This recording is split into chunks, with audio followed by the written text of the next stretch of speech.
টাকার নোটে মন্দির কেন? এই প্রশ্ন অনেকের। মন্দির থাকলে সমস্যা কি? অনেকে এ কথাও বলছেন।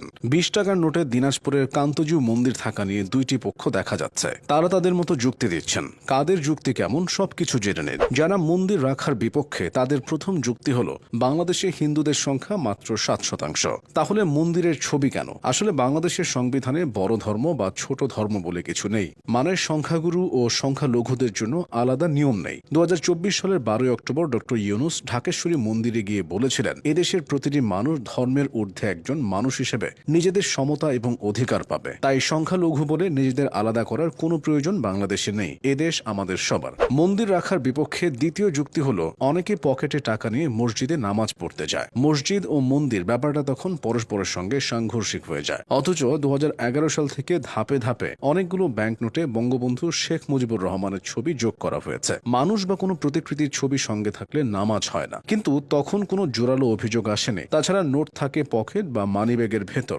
শার্ট পাঞ্জাবির গায়ে সাঁটানো থাকে না। তাই এতে সমস্যা হওয়ার কথা না বলে অনেক ইসলামিক স্কলার মত দিয়ে থাকেন। এছাড়া বহু মুসল্লি মোবাইল ফোন নিয়ে মসজিদে প্রবেশ করেন, মোবাইলের ভেতর অনেক কিছু থাকে, সেক্ষেত্রে কোনো সমস্যা হয় না। অনেকে সোশ্যাল মিডিয়ায় মজা করে বলছেন, আপনার মোবাইলের ব্রাউজার হিস্ট্রিতে যা থাকে সেটা পকেটে নিয়ে যদি নামাজ হয় তাহলে টাকার উপরের মন্দিরের ছবিতে আপনার ইবাদতের কোনো ক্ষতি হবে না। যারা ব্যাংক নোটে মন্দির রাখার বিপক্ষে তারা যুক্তি দিচ্ছেন, কান্তজিউ শব্দটি এসেছে কান্ত যোগ জিউ থেকে। কান্ত মানে কৃষ্ণ আর জিউ মানে বেঁচে থাকা, অর্থাৎ কান্তজিউ মানে কৃষ্ণ চিরজীবী হও। এই ব্যাখ্যাটা পুরোপুরি সঠিক নয়। কান্ত মানে শ্রীকৃষ্ণ হলেও জিউ বলতে সম্মানসূচক কিছু বোঝানো হয়। এই যেমন গোবিন্দজিউ মন্দির মানে ভগবান গোবিন্দের মন্দির, রাধাজিউ মন্দির মানে দেবী রাধার মন্দির। প্রত্যেক মন্দিরের নামের আলাদা আলাদা অর্থ আছে।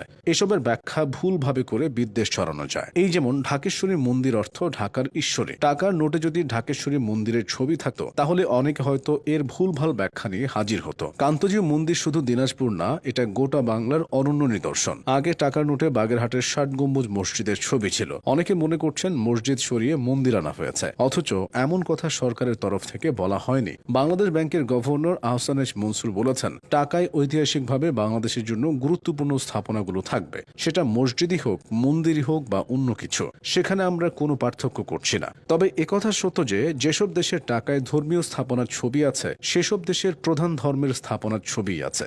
এই যেমন নেপাল, নেপালের প্রধান ধর্ম হিন্দু, এরপর বৌদ্ধ।